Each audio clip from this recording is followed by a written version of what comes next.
Uy, perdón. Plasticidad cerebral es el tema que nos toca esta semana, ¿ok? En, vamos a empezar con un poquito de la historia de cómo se va descubriendo el tema de el cambio y la modificación, la organización y reestructuración de las neuronas en el sistema nervioso. Empezamos con William James, ¿no? Él, antes de los años 1890 hacia atrás, se decía pues que el cerebro era inmutable, ¿no? No tenía ninguna, no había ninguna evidencia de que éste podía cambiar, modificarse, reestructurarse, organizarse, etcétera. Pero William James, en su libro Principios de la Psicología, escribió que la materia orgánica, especialmente el tejido nervioso, parece dotado de un extraordinario grado de plasticidad.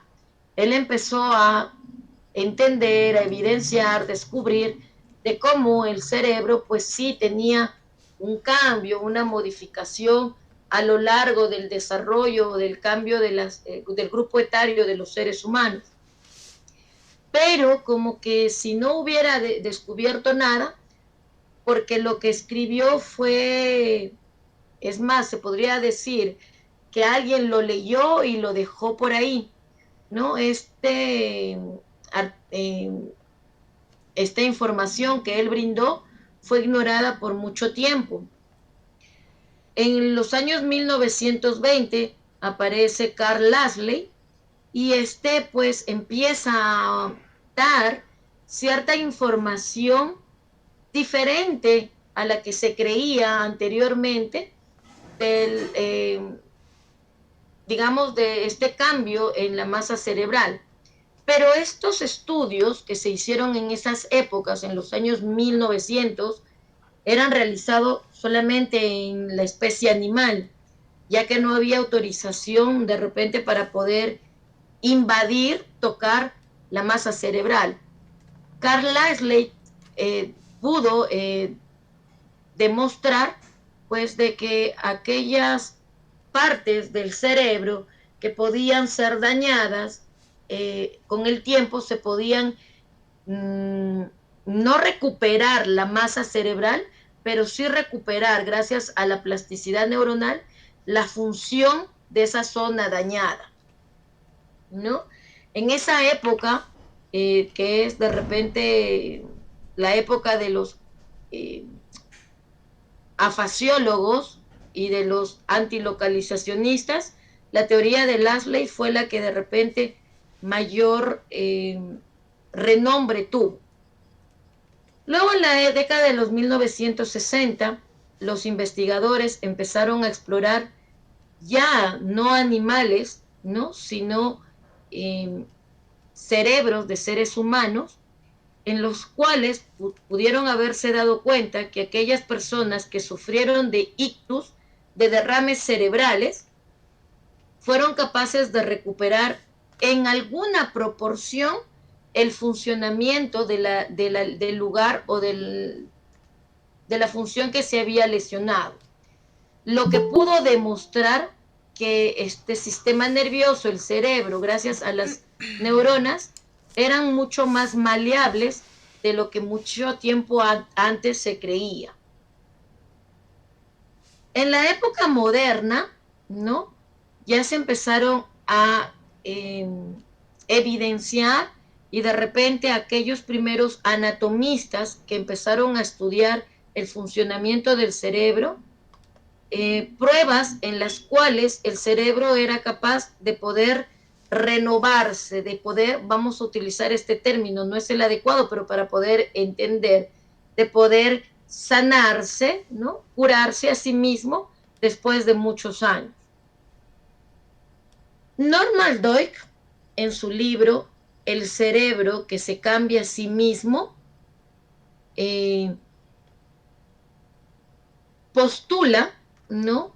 Historias de triunfo personal desde las barreras de la neurociencia.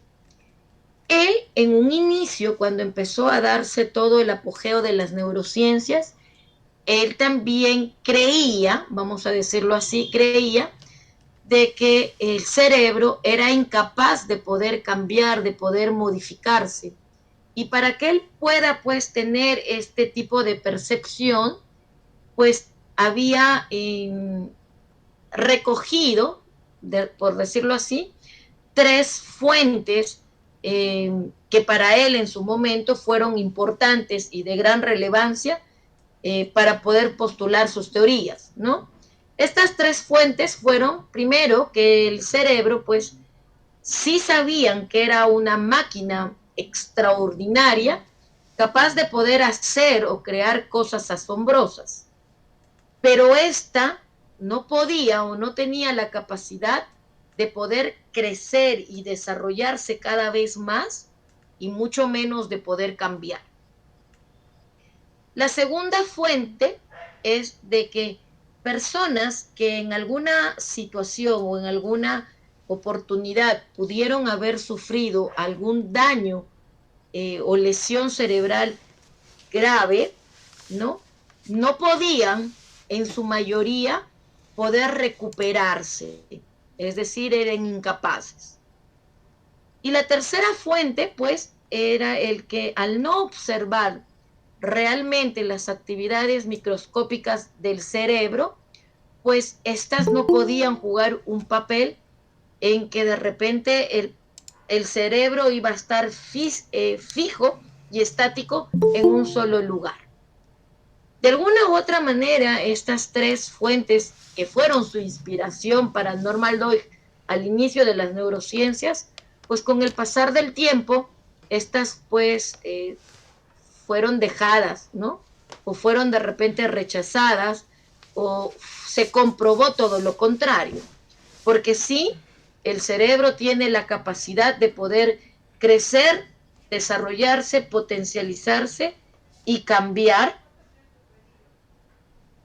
En la rehabilitación neuropsicológica, las personas que han sufrido algún tipo de lesión cerebral o daño cerebral pueden recuperar alguna de las funciones, ¿no? Vámonos a imaginar esto que nos ha pasado hace 2 años atrás, cuando todos estábamos desesperados y no sabíamos cómo el COVID podía afectar. El COVID está considerado dentro de las enfermedades eh, de daño cerebral causadas por un virus.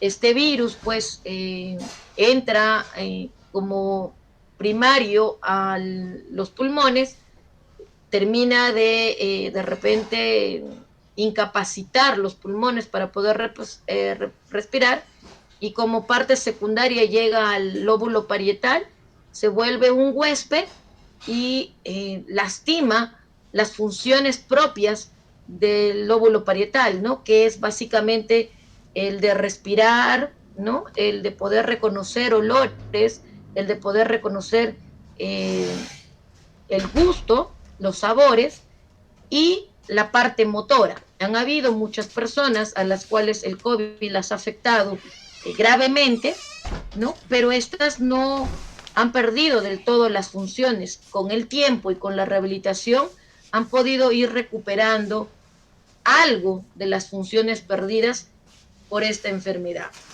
Y por último, pues también se pudo rechazar y dejar en desuso la tercera fuente, que es el de que no está las células neuronales no están fijas ni estáticas en el cerebro, ¿no?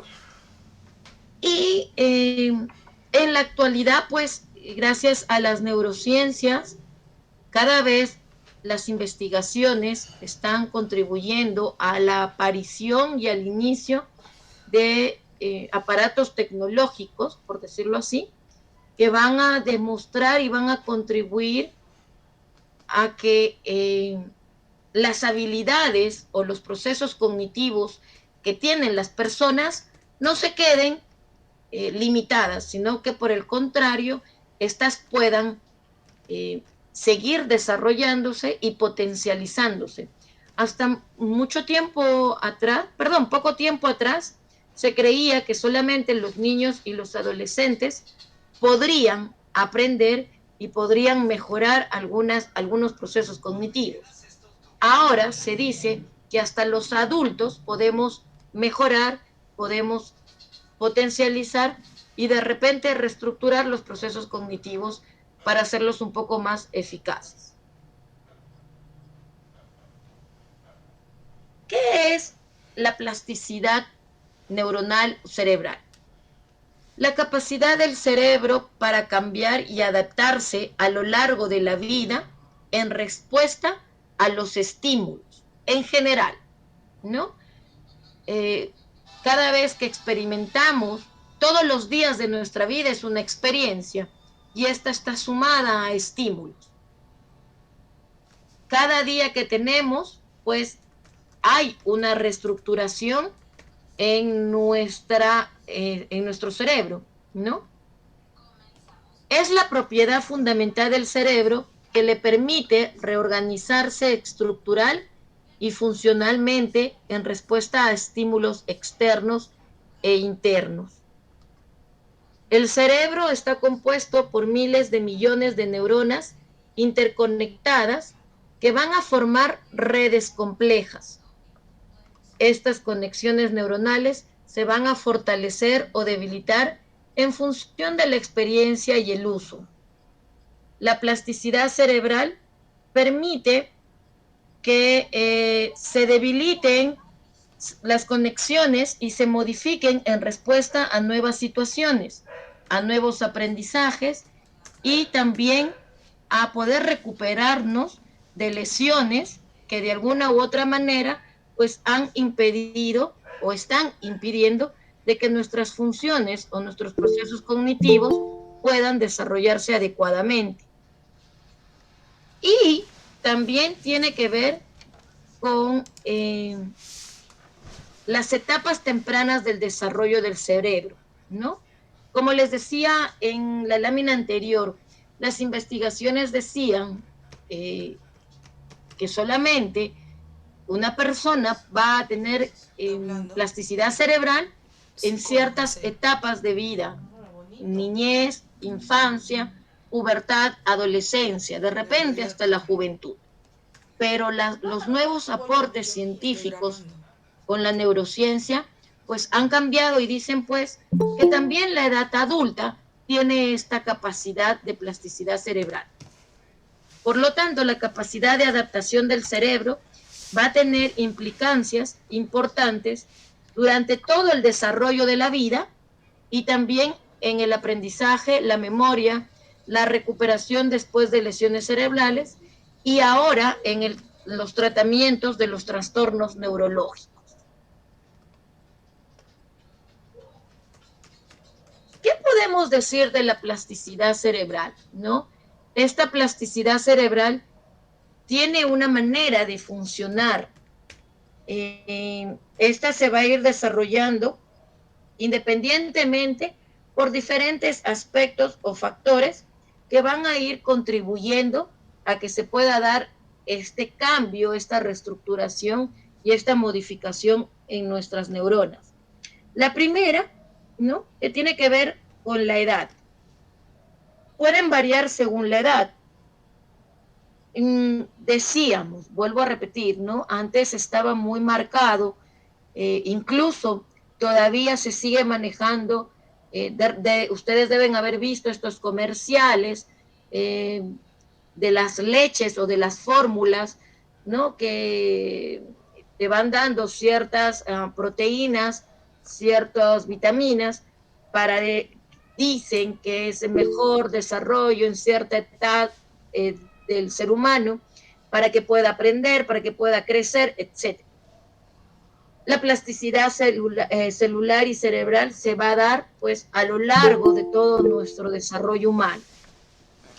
Implica una variedad de procesos, ¿no? No solamente tiene que ver con digamos, los procesos cognitivos como tal, sino también tiene que ver con todo el funcionamiento de nuestro cuerpo. todas las neuronas, todas las células que están en el sistema nervioso central están encargados de que podamos realizar ciertas conductas o ciertos comportamientos, movernos, gesticular los músculos, ¿no? Sentir, eh, de repente, el de poder percibir ciertas temperaturas, etcétera, que de repente otro tipo de personas no los pueden hacer. Puede suceder por dos razones diferentes, ¿no? Eh, hablamos de los genes, por decirlo así, y los genes tienen que ver mucho con la transmisión cromosomática de autosomas físicos y autosomas sexuales, por los cuales nuestras neuronas también están muy influenciadas por la parte genética, ¿no? El medio ambiente, que ya lo hemos visto, cumple una parte o un rol muy importante dentro de este proceso de plasticidad cerebral. Y el último, y de repente aquel que nos va a impactar y el poder decir, ¿y por qué? ¿No? La plasticidad cerebral no siempre es buena.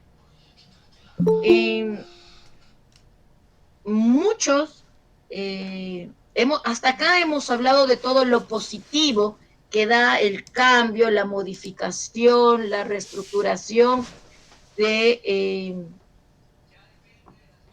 para el aprendizaje, ¿no? De manera adecuada y de manera positiva.